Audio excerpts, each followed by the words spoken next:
आप देख रहे हैं लोकतंत्र राउंडअप और मैं हूं आपके साथ अर्चना मिश्रा। इस खास कार्यक्रम में हम बात करेंगे राष्ट्रपति, उपराष्ट्रपति, प्रधानमंत्री और लोकसभा अध्यक्ष से जुड़ी कुछ खास खबरों की। साथ ही डालेंगे नजर लोकतंत्र और संसद भवन परिसर से जुड़ी तमाम गतिविधियों पर। तो शुरुआत करते हैं लोकतंत्र राउंडअप की, लेकिन सबसे पहले नजर हेडलाइंस पर। राष्ट्रपति द्रौपदी मुर्मू ने राष्ट्रपति भवन में आयोजित अंतर धार्मिक बैठक को किया संबोधित। कहा, शांति और सद्भाव को बढ़ावा देने के लिए सहिष्णुता जरूरी। साल 2047 तक भारत को विकसित राष्ट्र के रूप में स्थापित करना है लक्ष्य। कर्नाटक और तमिलनाडु के 2 दिन के दौरे पर रही राष्ट्रपति द्रौपदी मुर्मू। बेंगलुरु में आईआईएम के स्वर्ण जयंती समारोह में स्थापना सप्ताह का किया शुभारंभ। 27 अक्टूबर को तमिलनाडु में भारतीय समुद्री विश्वविद्यालय के 8वें दीक्षांत समारोह को किया संबोधित। उपराष्ट्रपति ने दिल्ली में आईआईटी के छात्रों को किया संबोधित। कहा, वैश्विक मुद्दों पर एजेंडा तय करने वाला देश बना भारत। लोकतांत्रिक संस्थाओं की छवि धूमिल करने वालों का विरोध करने को कहा।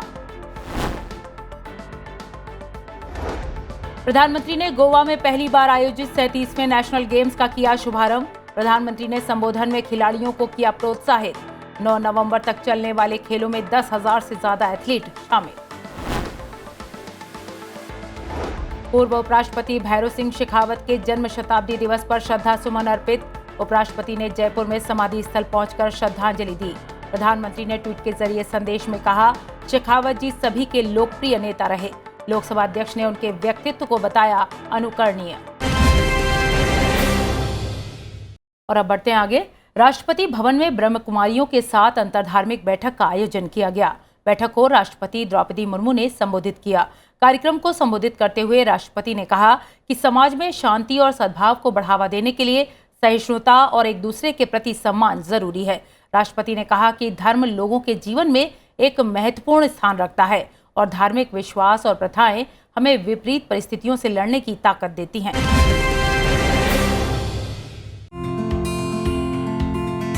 राष्ट्रपति द्रौपदी मुर्मू ने राष्ट्रपति भवन में एक अंतर धार्मिक बैठक को संबोधित किया। कार्यक्रम को संबोधित करते हुए राष्ट्रपति ने कहा कि धर्म का हमारे जीवन में महत्वपूर्ण स्थान है। धार्मिक विश्वास और प्रथाएं हमें विपरीत परिस्थितियों में राहत, उम्मीद और शक्ति प्रदान करती हैं। प्रार्थना और ध्यान मनुष्यों को आंतरिक शांति और भावनात्मक स्थिरता का अनुभव प्रदान करने में मदद करती है। धार्मिक मान्यताओं और प्रथाएं विपरीत परिस्थितियों में हमें राहत, आशा और शक्ति प्रदान करते हैं। प्रार्थना, ध्यान और धार्मिक अनुष्ठान मनुष्य को आंतरिक शांति और भावनात्मक स्थिरता का अनुभव भी कराता है।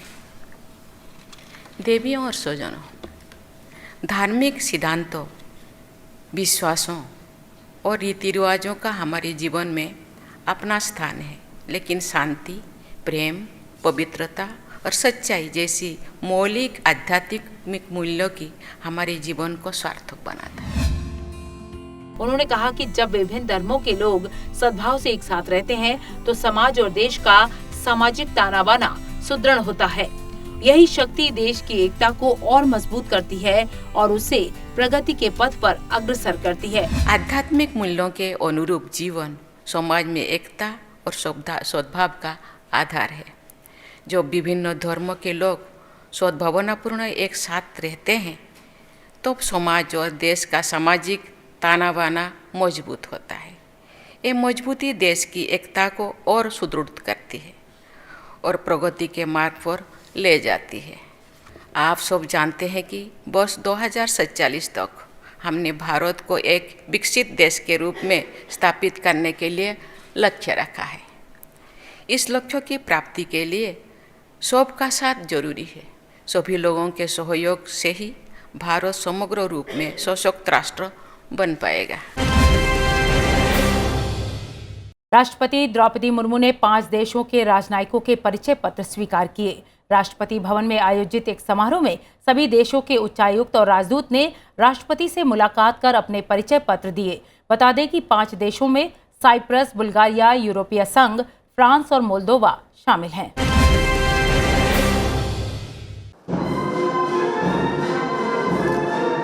राष्ट्रपति द्रौपदी मुर्मू ने राष्ट्रपति भवन में आयोजित एक समारोह में 5 देशों के राजनयिकों से परिचय पत्र स्वीकार किए। साइप्रस, बुल्गारिया, यूरोपीय संघ, फ्रांस और मोल्दोवा के राजनयिकों ने राष्ट्रपति को अपने परिचय पत्र प्रस्तुत किए। 5 देशों के जिन उच्चायुक्त और राजदूत ने परिचय पत्र स्वीकार किए, उनमें साइप्रस गणराज्य के उच्चायुक्त महामहिम एवागोरस रियोनाइट्स हैं। इसके साथ ही बुल्गारिया गणराज्य के राजदूत महामहिम निकोले हिस्तोव यांकोव हैं। साथ ही यूरोपीय संघ के राजदूत महामहिम हर्वे डेल्फिन हैं। साथ ही फ्रांस के राजदूत महामहिम थिएरी मार्थो हैं। साथ ही मोल्दोवा गणराज्य की राजदूत महामहिम श्रीमती एना ताबन शामिल हैं।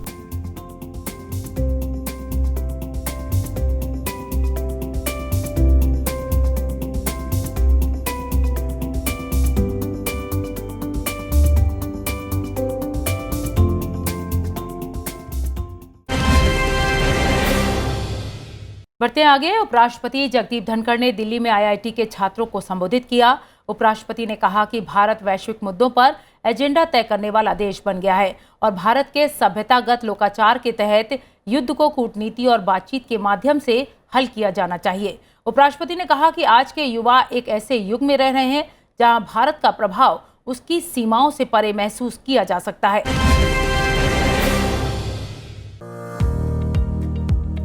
उपराष्ट्रपति जगदीप धनखड़ ने छात्रों से बड़े सपने देखने, निर्णायक ढंग से सोचने और असफलताओं से कभी न डरने को कहा। उन्होंने आर्थिक राष्ट्रवाद को देश के विकास के लिए जरूरी बताया।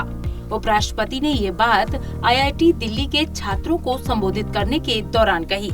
उपराष्ट्रपति ने कहा कि आज भारत को दुनिया की वर्तमान समय की चुनौतियों के समाधानकर्ता के रूप में देखा जा रहा है। उन्होंने युवाओं से भारत और उसके संस्थानों की छवि खराब करने के लिए फैलाए जा रहे झूठे नैरेटिव्स को खत्म और बेअसर करने का आह्वान किया। My dear young friends, our Bharat has great expectations from you. You are the greatest spinal strength of this country. What this country will be in future, in coming years, you will shape that. We are living in an era where Bharat's influence is felt far beyond its borders. I have experienced it during my 3 visits abroad, interaction with global leaders ranging from presidents of powerful countries. India is looked at very differently. India defines its own policies in its own interest, and the world takes note of what India does, what India will do, and what India's stand is.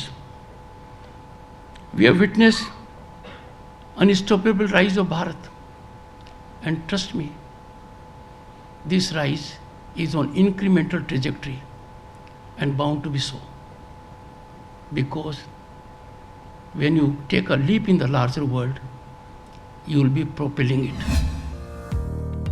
उपराष्ट्रपति ने हरित hydrogen को अपनाने में तेजी लाने की दिशा में एक महत्वपूर्ण पहल के रूप में नेशनल ग्रीन हाइड्रोजन मिशन की सराहना की। उन्होंने कहा कि भारत 2030 तक ग्रीन हाइड्रोजन के उत्पादन और निर्यात का वैश्विक केंद्र बन जाएगा। इस क्षेत्र में निवेश और रोजगार की असीम संभावनाएं हैं।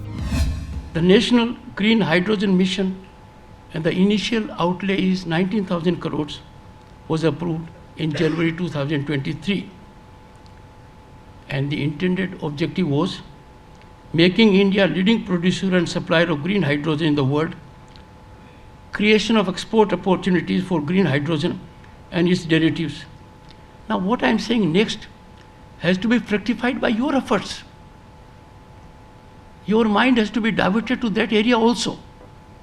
The indications are the target by 2030 are likely to bring about 8 lakh crore investment and create over 6 lakh jobs.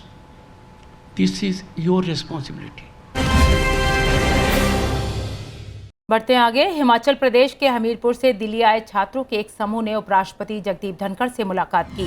ये मुलाकात उपराष्ट्रपति निवास पर सरदार वल्लभ भाई पटेल कॉन्फ्रेंस हॉल में संसद भारत दर्शन कार्यक्रम के अंतर्गत हुई। उपराष्ट्रपति ने छात्रों को देश निर्माण के लिए प्रेरित किया। इस मौके पर सूचना और प्रसारण मंत्री अनुराग ठाकुर भी मौजूद रहे।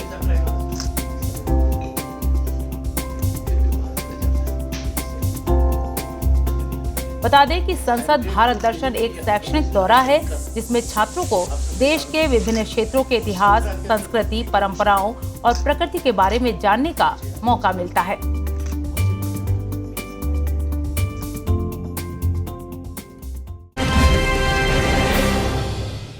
प्रधानमंत्री ने 26 अक्टूबर 2023 को गोवा के मडगांव में पंडित जवाहरलाल नेहरू स्टेडियम में 37वें राष्ट्रीय खेलों का उद्घाटन किया। इस दौरान प्रधानमंत्री ने खेलों में भाग लेने वाले खिलाड़ियों को संबोधित कर प्रोत्साहित किया। प्रधानमंत्री ने कहा कि देश में खेल संस्कृति में बहुत परिवर्तन आया है और सरकार की ओर से मिल रहे लगातार सहयोग से अंतर्राष्ट्रीय स्तर पर खिलाड़ियों के प्रदर्शन में उल्लेखनीय परिवर्तन देखने को मिला है, जो कि गौरव की बात है। बता दें कि गोवा में राष्ट्रीय खेल पहली बार आयोजित हो रहे हैं। नेशनल गेम्स प्रतियोगिता 26 अक्टूबर से 9 नवंबर तक चलेगी।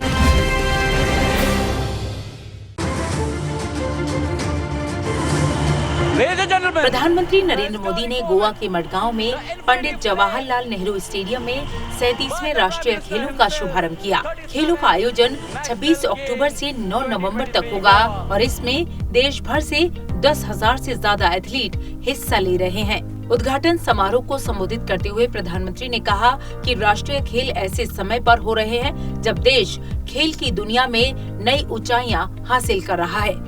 ये राष्ट्रीय खेल ऐसे समय में हो रहे हैं जब भारत का खेल जगत एक के बाद एक सफलता की नई ऊंचाई प्राप्त कर रहा है।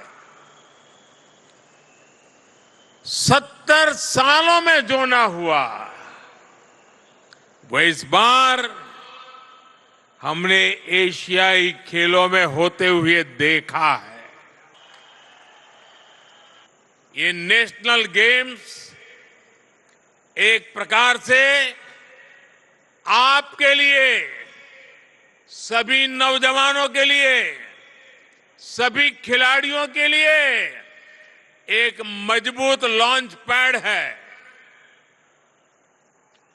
आपके सामने कितने अवसर हैं, उनको ध्यान में रखते हुए पूरे दमखम के साथ आपको श्रेष्ठ प्रदर्शन करना है। कार्यक्रम के दौरान गोवा के राज्यपाल, मुख्यमंत्री, केंद्रीय खेल एवं युवा मामलों के मंत्री अनुराग सिंह ठाकुर और भारतीय ओलंपिक संघ के अध्यक्ष पीटी उषा सहित अन्य लोग मौजूद थे। कार्यक्रम लोकतंत्र राउंडअप में वक्त हो गया है एक ब्रेक का। ब्रेक के बाद भी खबरों का सिलसिला जारी है, बने रहिए। ब्रेक के बाद एक बार फिर आपका स्वागत है। बढ़ते हैं अगली खबर की ओर। राष्ट्रपति द्रौपदी मुर्मू तमिलनाडु और कर्नाटक के 2 दिन के दौरे पर रहीं। राष्ट्रपति ने कर्नाटक में IIM बेंगलुरु के स्वर्ण जयंती समारोह के उपलक्ष्य में स्थापना सप्ताह का उद्घाटन किया। IIM ऑडिटोरियम में राष्ट्रपति ने उद्घाटन भाषण दिया। परिसर में आयोजित किए गए वॉकथॉन में IIT के छात्र, कर्मचारी और पूर्व छात्रों ने हिस्सा लिया। कर्नाटक के राज्यपाल थावरचंद गहलोत भी उद्घाटन समारोह में मौजूद रहे। इसके बाद 27 अक्टूबर को राष्ट्रपति द्रौपदी मुर्मू तमिलनाडु में भारतीय समुद्री विश्वविद्यालय के 8वें दीक्षांत समारोह में शामिल हुई।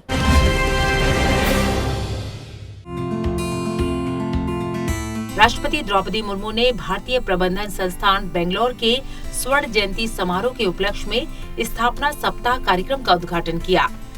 कार्यक्रम के दौरान राष्ट्रपति ने कहा कि ये चौथी औद्योगिक क्रांति का युग है और IIM बेंगलोर के डेटा सेंटर और एनालिटिकल लैब द्वारा आर्टिफिशियल इंटेलिजेंस, बिग डेटा और मशीन लर्निंग के क्षेत्र में किए जा रहे काम व्यापार और अर्थव्यवस्था के भविष्य पर गहरा प्रभाव छोड़ते हैं। The work done by IIM Bangalore Center for Public Policy in the domain of public policy research and skill development of youth through the Mahatma Gandhi National Fellowship Program is not only necessary but also praiseworthy. Ladies and gentlemen, we are living in exciting times, and this is the age of the fourth industrial revolution. The work being done by the IIM Bangalore's data center and analytical lab is the areas of artificial intelligence, big data, and machine learning will have a profound impact on the future of business and economy. इस यात्रा के दौरान राष्ट्रपति द्रौपदी मुर्मू ने चेन्नई में भारतीय समुद्री विश्वविद्यालय के 8वें दीक्षांत समारोह को भी संबोधित किया। India has a remarkable marine position with a 7,500 kilometers long coastline and 1,382 offshore islands. We also have 14,500 kilometers of potentially navigable waterways, apart from a strategic location on important maritime trade routes. The country's maritime sector plays a vital role in its trade and economic growth, as 95% of the country's trade by volume and 65% of the trade by value is undertaken through maritime transport. बढ़ते हैं अगली खबर की ओर। उपराष्ट्रपति जगदीप धनखड़ 2 दिन की उत्तराखंड की यात्रा पर रहे। इस यात्रा के दौरान उनकी पत्नी डॉक्टर सुदेश धनखड़ भी उनके साथ मौजूद थीं। उपराष्ट्रपति ने केदारनाथ, बद्रीनाथ, गंगोत्री धाम के दर्शन किए। इसके बाद देहरादून में वन अनुसंधान संस्थान में पर्यावरण, वन और जलवायु परिवर्तन मंत्रालय की ओर से आयोजित किए गए कंट्री लेड इनिशिएटिव के समापन समारोह को संबोधित किया। बता दें कि उपराष्ट्रपति का पदभार ग्रहण करने के बाद उनकी ये पहली उत्तराखंड की यात्रा रही। उपराष्ट्रपति जगदीप धनखड़ पत्नी डॉक्टर सुदेश धनखड़ के साथ 2 दिन की यात्रा पर उत्तराखंड पहुंचे। प्रदेश की राजधानी देहरादून पहुंचने पर उनका स्वागत उत्तराखंड के राज्यपाल लेफ्टिनेंट जनरल गुरमीत सिंह, संसद सदस्य रमेश पोखरियाल निशंक और अन्य गणमान्य लोगों द्वारा किया गया। देहरादून से उपराष्ट्रपति जगदीप धनखड़ उत्तरकाशी के लिए रवाना हुए, जहां उन्होंने पवित्र गंगोत्री धाम के दर्शन किए और पूजा अर्चना की। अपने अनुभव को ट्विटर पर शेयर करते हुए उपराष्ट्रपति ने कहा कि उत्तरकाशी में परम पावन गंगोत्री धाम के दर्शन कर धन्य हो गया। गंगा मुक्तदायिनी है, भारतीय सांस्कृतिक चेतना का प्रतिबिंब है, हमारी आस्था और सभ्यता की वाहक है। यहाँ की पवित्रता और मनोहर सुंदरता सुख की अनुभूति कराती है। अपनी इस यात्रा के दूसरे दिन उपराष्ट्रपति जगदीप धनखड़ ने पत्नी डॉक्टर सुदेश धनखड़ के साथ केदारनाथ धाम और बद्रीनाथ धाम के दर्शन किए। बाबा केदारनाथ धाम के दर्शन के बाद उपराष्ट्रपति बद्रीनाथ धाम के दर्शन के लिए पहुंचे। भगवान बद्री विशाल के दर्शन और पूजा अर्चना के बाद वे देहरादून के लिए रवाना हो गए।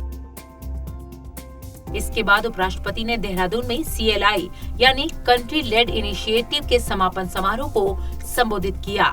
ये कार्यक्रम देहरादून में वन अनुसंधान संस्थान में पर्यावरण, वन और जलवायु परिवर्तन मंत्रालय द्वारा आयोजित किया गया था। Sustainable development and containing climate change are quite essential to a secure future.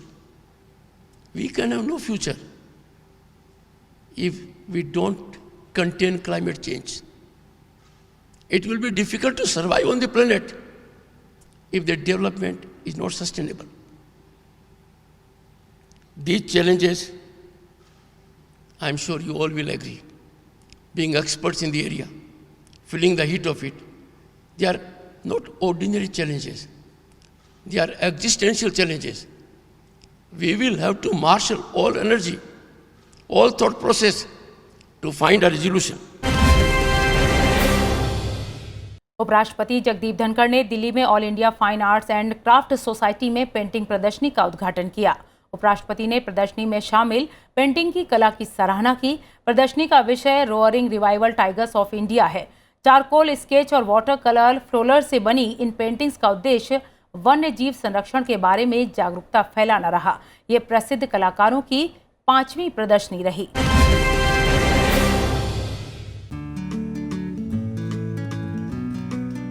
उपराष्ट्रपति जगदीप धनखड़ ने नई दिल्ली में all India fine art society में जानी मानी कलाकार चारुमती निर्वाण की बाघों के चित्रों पर आधारित एक प्रदर्शनी का उद्घाटन किया। गर्जना भरा पुनरुत्थान भारत के बाघ शीर्षक वाली इस प्रदर्शनी में चारकोल से बने बाघ रेखा चित्रों और जल रंगों से बने पुष्पों को प्रदर्शित किया गया। कलाकार चारुमती निर्माण कला के माध्यम से प्रकृति संरक्षण के बारे में लोगों के बीच में जागरूकता लाने का काम कर रही हैं और ये उनकी 5वीं प्रदर्शनी रही। चारुमती निर्माण पिछले 25 वर्षों से बाघों और वन्य जीवों का बारीकी से अवलोकन कर रही हैं और इसकी शानदार अभिव्यक्ति उनकी कला में परिलक्षित होती है। ये प्रदर्शनी 1973 में शुरू किए गए प्रोजेक्ट टाइगर की 50 वर्षों की सफलता की यात्रा को प्रतिबिंबित करती है। शुरुआत में प्रोजेक्ट टाइगर में केवल 9 टाइगर रिजर्व थे, जिसका विस्तार अब 54 टाइगर रिजर्व के साथ 75,000 वर्ग किलोमीटर तक हो गया है, जो भारत की कुल भूमि क्षेत्र का 2.3% है। बता दें कि आज पूरी दुनिया के 75% बाघ भारत में पाए जाते हैं और इस तरह की प्रदर्शनी का उद्देश्य प्रकृति और वन संरक्षण को बढ़ावा देना है।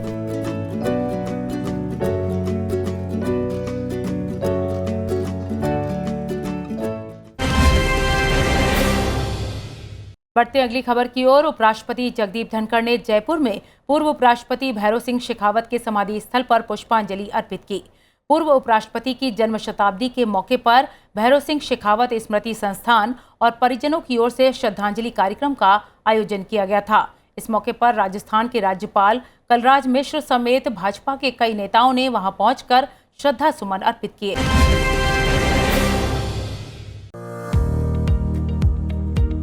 पूर्व उपराष्ट्रपति भैरों सिंह शेखावत के जन्म शताब्दी के अवसर पर जयपुर के विद्याधर नगर स्टेडियम में श्रद्धांजलि सभा का आयोजन किया गया। इस मौके पर उपराष्ट्रपति जगदीप धनखड़ ने पूर्व उपराष्ट्रपति भैरों सिंह शेखावत के समाधि स्थल पहुंचकर श्रद्धांजलि अर्पित की। इस मौके पर राजस्थान के राज्यपाल कलराज मिश्र समेत भाजपा के कई नेताओं ने पूर्व उपराष्ट्रपति भैरों सिंह शेखावत को श्रद्धा सुमन अर्पित कर उन्हें याद किया। इस मौके पर पूर्व उपराष्ट्रपति भैरों सिंह शेखावत के जीवन से जुड़ी एक डॉक्यूमेंट्री का भी प्रदर्शन किया गया।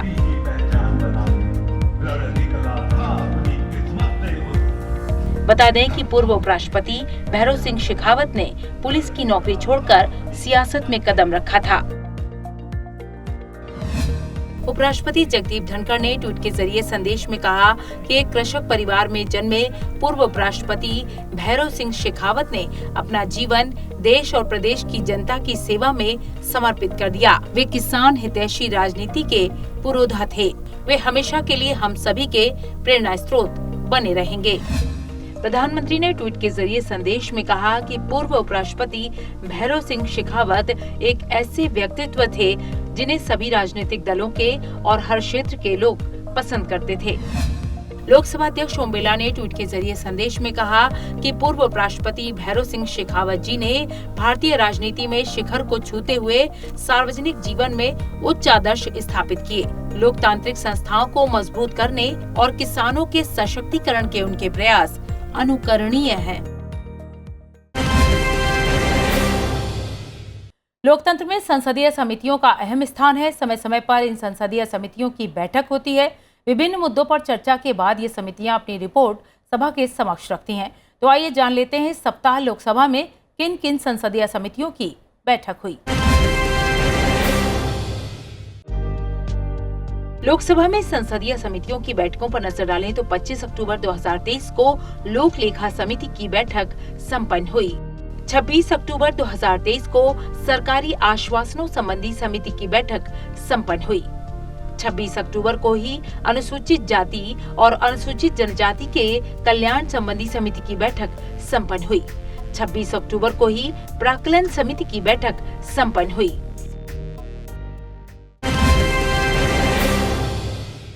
तो कार्यक्रम लोकतंत्र राउंडअप में इतना ही, लेकिन जाने से पहले एक जरूरी बात, आप इस कार्यक्रम को संसद टीवी के YouTube चैनल पर भी देख सकते हैं। हमें आपके फीडबैक का इंतजार रहेगा। अगले हफ्ते फिर मिलेंगे लोकतंत्र और संसद से जुड़ी अहम खबरों के साथ। तब तक के लिए मुझे दीजिए इजाजत। नमस्कार।